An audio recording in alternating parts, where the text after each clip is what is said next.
Self HP sir में आपका account का टीचर। बच्चों आज हम इस वीडियो में अकाउंटिंग रेशो के चैप्टर से हम आज सॉल्वेंसी रेशो के बारे में जानेंगे। बच्चों अब क्वेश्चन उठता है कि सर सॉल्वेंसी रेशो क्या होता है। बच्चों सॉल्वेंस किसी भी बिजनेस की यानी कंपनी की हम सॉल्वेंसी चेक करना चाहते हैं तो ये मान के चलिए हम उसकी डेब्ट के बारे में जानना चाहते हैं। डेब्ट मतलब उस कंपनी के पास कितना कर्जा है, उसने कितना बैंक से लोन ले रखा है और उसके पास अपनी खुद की कितनी संपत्तियां हैं, क्या वो उन कर्जों का पेमेंट टाइम पे कर पाएगा कि नहीं कर पाएगा। इस बात को जानने के लिए हम किसी भी कंपनी का सॉल्वेंसी चेक करते हैं। अब कौन कौन से सॉल्वेंसी चेक करने के तरीके हो सकते हैं वो बच्चों में आपको समझाने जा रहा हूं। तो चलिए हम स्टार्ट करते हैं सॉल्वेंसी रेशो। ठीक है, तो सॉल्वेंसी रेशो में हमें चार प्रकार के हमें फार्मूले दिए हुए हैं, उनको हम उसके द्वारा किसी भी कंपनी की सॉल्वेंसी चेक की जा सकती है। पहला फार्मूला है बेटा डेब्ट टू इक्विटी रेशो, सेकंड है हमारा टोटल एसेट टू डेब्ट ratio, proprietor ratio and last fourth interest coverage ratio. यानी किसी भी कंपनी की हम सॉल्वेंसी चेक इन चार फार्मूले के द्वारा कर सकते हैं। ठीक है बच्चों, यहां तक समझ में आ गया। अब हम आगे चलते हैं, स्टेप बाय स्टेप एक एक फार्मूले को हम डिटेल में स्टडी करते हैं। तो फर्स्ट लेते हैं हम डेब्ट टू इक्विटी रेशो। डेब्ट टू इक्विटी रेशो में डेब्ट के बारे में जानते हैं। डेब्ट का मतलब होता है बच्चों long term loans at advance, यानी कि लॉन्ग टर्म बोरोइंग्स होती है, हमारे प्रोविजंस होते हैं, उन्हें डेब्ट कहा जाता है। और इक्विटी, आपका इक्विटी का मतलब है शेयर होल्डर फंड्स। हम इसके बारे में भी आगे डिटेल में बात करते हैं कि इक्विटी क्या होता है। अभी यहाँ इतना जान लीजिए equity is equal to share holder funds. चलिए इसका फॉर्मूला क्या बनेगा, तो डेब्ट टू इक्विटी रेशो डेब्ट अपॉन इक्विटी। बच्चों मैं पहले भी आपको अकाउंटिंग रेशो के कई फॉर्मूले बता चुका हूं। मैंने कहा था कि क्वेश्चन के अंदर ही आंसर छिपा होता है, यानी क्वेश्चन के अंदर ही फॉर्मूला छुपा होता है। यहां पर लिखा हुआ है डेब्ट to equity ratio, that means डेब्ट अपॉन इक्विटी, यानी कि long term loan and debenture upon share holder funds. यह आपका फॉर्मूला तैयार हो गया। आप डेब्ट कहें तो डेब्ट क्या होते हैं बताए मैंने आपको, long term loans and debenture यानी कि बोरिंग्स या प्रोविजंस। इक्विटी बताया मैंने क्या होता है आपका इक्विटी शेयर होल्डर फंड होता है। अब बात करते हैं बच्चों, अब यहां से आपको बहुत अच्छी तरह से ध्यान सुनना है। बच्चों फार्मूले तो याद हो जाते हैं कि सर हमें फार्मूला तो याद हो गया, but how can solve the questions numerical in exam. बच्चों क्यों नहीं कर पाते हैं एग्जाम में इस क्वेश्चन को कि आपकी इनकी डिटेल के बारे में, बेसिक कंसेप्ट के बारे में ध्यान से नहीं पढ़ते। तो अब हम जानते हैं कि डेब्ट क्या होता है। डेब्ट को निकालने का तरीका है कि टोटल डेब्ट में से करंट लायबिलिटीज माइनस कर दी जाए तो आपकी डेब्ट आपके पास निकल के कैलकुलेट हो जाएगी। इसी का second formula capital employed minus equity के द्वारा भी निकाला जा सकता है।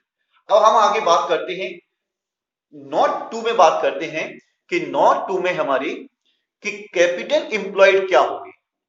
बच्चों कैपिटल एम्प्लॉयड का मतलब होता है equity share capital reserve and surplus minus fictitious assets plus preference share capital plus long term loan and debenture. इन सबका हम टोटल कर लेते हैं बच्चों तो आपके लिए कैपिटल एम्प्लॉयड कैलकुलेट हो जाता है, जो मैंने यहां बताया था कैपिटल एम्प्लॉयड क्या होता है।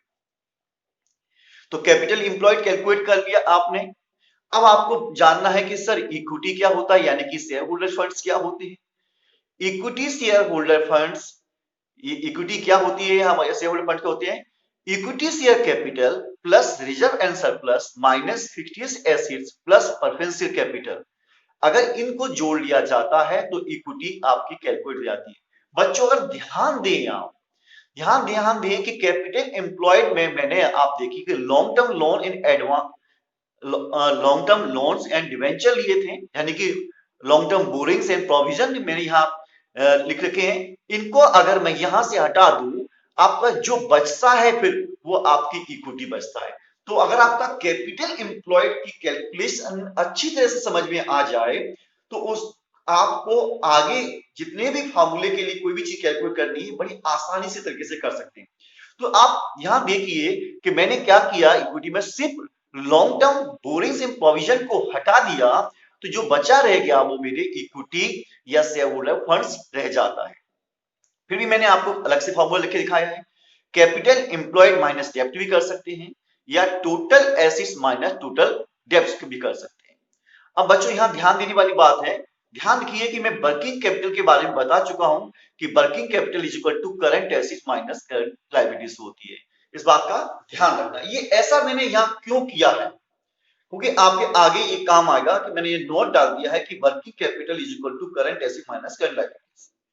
आगे हम बात करते हैं बच्चों कि टोटल एसिड्स क्या होती है। टोटल एसिड्स क्या होगी, ये आगे हमें जरूरत पड़ेगी फॉर्मूले में। तो मैं पहले से ही आपके सारे फॉर्मूले में जो भी कैलकुलेशंस होंगी, इनके बेसिस कांसेप्ट होंगे, वो पहले बताना चाह रहा हूं मैं आपको। Total acid is equal to capital employed. अब कैपिटल एम्प्लॉयड तो ऑलरेडी आप सीख चुके हैं, और करंट लायबिलिटीज आप जानते हैं कि करंट लायबिलिटीज क्या होती है हमारी। तो अगर इन दोनों का एडिशन कर दिया जाए तो टोटल एसिड आपकी कैलकुलेट हो जाती है। तो यहां तक आपको समझ में आ गया बच्चों कि आपको कितना क्या होता है। एक तरीका और बताना चाहता हूं बच्चों, टोटल एसिड्स निकालने का एक अच्छा तरीका और है, वो मैं आपको जब नेक्स्ट फार्मूला बताऊंगा उसमें आपको समझाऊंगा कि टोटल एसिड किस प्रकार से और निकाली जा सकती है। तो अब हम चलते हैं बच्चों नेक्स्ट फार्मूला पे, टोटल एसिड्स टू डेप्ट रेशियो पे चलते हैं। यानी कि टोटल एसिड्स टू डेप्ट रेशियो, ये हमारा सेकंड फार्मूला है सॉल्वेंसी चेक करने का। फार्मूला क्या बनता है, टोटल एसिड्स अपॉन डेप्ट। अब टोटल एसिड्स के बारे में मैं बता चुका हूं कैसे निकाली जा सकती है, और डेप्ट क्या होती है। बच्चों ये ध्यान रखना, ये रेशियो जो होता है it's expressed as the pure ratio, यानी 1:1 को ही एक्सप्रेस करता है, बताता है। अब आ जाइए यहां पर calculation of the total asset. तो total acid is equal to capital employed plus current liabilities. बच्चों अगर ध्यान दें, अगर आप कैपिटल एम्प्लॉयड में करंट लायबिलिटीज को और ऐड कर दें तो आपकी टोटल एसिड बन जाती है। यानी कि आपने कैपिटल एम्प्लॉयड का यहां फार्मूला लिखा था, equity share capital reserve and surplus minus fictitious assets plus preference share capital plus long term loan and debenture, या ऐसे आप कहें long term borrowings and provision भी कह सकते हैं। बस प्लस इसमें करंट लायबिलिटीज और ऐड कर दी जाए तो आपकी टोटल एसिड्स निकल के फाइंड हो जाती है। तो बड़ा आसान तरीका है ना, अगर हम ढंग से अच्छी तरह से इसको हम समझ लें तो बड़ा आसान तरीका है, आपको रटने की जरूरत नहीं पड़ेगी कि कैलकुलेशन कैसे की जाती है टोटल एसेट की। तो मैंने वो यहीं लिखा हुआ है, capital employed plus current liability. आशा करता हूं कि बच्चों टोटल एसेट्स टू डेब्ट रेशियो भी आपको समझ में आ गया होगा, इतना आपको समझ में आ गया है। आगे चलते हैं हम इसके आगे थर्ड फॉर्मूले पे चलते हैं, और थर्ड फॉर्मूला हमारा क्या कहता है उसके बारे में हम जानते हैं। थर्ड है प्रोप्राइटर्स रेशियो।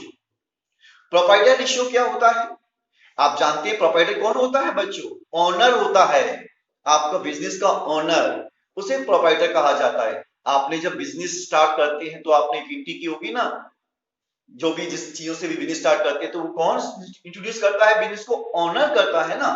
तो प्रोप्राइटर का मतलब यहाँ पर होता है ओनर। तो यहाँ पर हम ओनर्स की सॉल्वेंसी चेक करने जाएंगे कि ओनर्स के और किस बेस पे टोटल एसेट क्या है। इसका फॉर्मूला होता है प्रोप्राइटर्स फंड्स, या शेयर होल्डर फंड्स कह सकते हैं, या इक्विटी कह सकते हैं। अब इक्विटी के बारे में आपको मालूम पड़ चुका है, यानी long term borrowings and provisions होती हैं अपॉन टोटल एसेट। यानी कि आपकी इक्विटी और टोटल एसेट में जो रिलेशनशिप होगी उसी को हम प्रोप्राइटर्स रेशियो कहते हैं। अब आता है कि बच्चों इसके बारे में कैलकुलेशन करें हम कैसे। तो proprietors fund can be computed by liability side approach और एसेट साइड अप्रोच। दो प्रकार से भी कैलकुलेट किया जा सकता है, इसमें घबराने की जरूरत नहीं है बच्चों आपको, आप इसे दो प्रकार से भी कैलकुलेट कर सकते हैं। इस बात का ध्यान रखें। आप समझ में आ रही है आपको?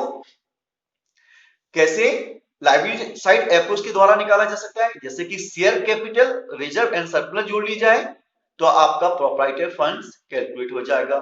हम अगर एसिड साइड ले लें तो non current assets plus working capital plus non current minus non current liability कर दी जाए तो आपका क्या निकल के आ जाएगा?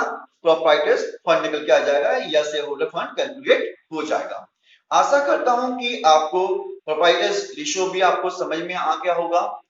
अब हम बात करते हैं बच्चों, हम लास्ट रेशियो के बारे में बात करते हैं, यानी सॉल्वेंसी का last formula, interest coverage ratio. यहां इंटरेस्ट कवरेज रेशियो का मतलब क्या होता है बच्चों? जो बिजनेस कंपनी के अंदर हम जो लोन लेते हैं, हम जो डेब्ट हमारे पास होती है, उस पे हमने जो कर्जा ले रखा है बैंकों से या कहीं से भी ले रखा है, उस पे इंटरेस्ट पे करना होता है। क्या उसको आसान तरीके से कर सकती है या नहीं कर सकती है? क्या इतना प्रॉफिट हमारे पास आ रहा है कि उस प्रॉफिट में से इसका इंटरेस्ट पे आसानी से किया जाता है? इसको चेक करने के लिए हम इंटरेस्ट कवरेज रेशियो को कैलकुलेट करते हैं। इसका फॉर्मूला होता है net profit before interest and tax. आप बच्चों इसके बारे में पहले ही जान चुके हैं, मैंने आपको एक बताया था, ROI का एक फॉर्मूला बताया था, जिसे फॉर्मूला उसमें भी यही था कि net profit before interest and tax upon interest on long term डेब्ट, यानी कि जो लॉन्ग टर्म डेब्ट पे आपका इंटरेस्ट होगा वो यहां लिखा जाएगा, और net profit before interest and tax जो आप निकाल लेंगे वो यहां लिख लेंगे। इसका जो आंसर आएगा वो टाइम्स में आएगा। इस तरह से हम नेट कवरेज रेशियो को सॉल्वेंसी रेशियो में चेक कर सकते हैं। आशा करता हूं बच्चों यहां तक आपको सॉल्वेंसी रेशियो का टॉपिक अच्छी तरह से समझ में आ गया होगा। अगर एक भी आपके पास कोई क्वेरीज हो तो मैं आगे उन क्वेरीज को भी आगे सॉल्व कर दूंगा। नमस्कार, जय हिंद।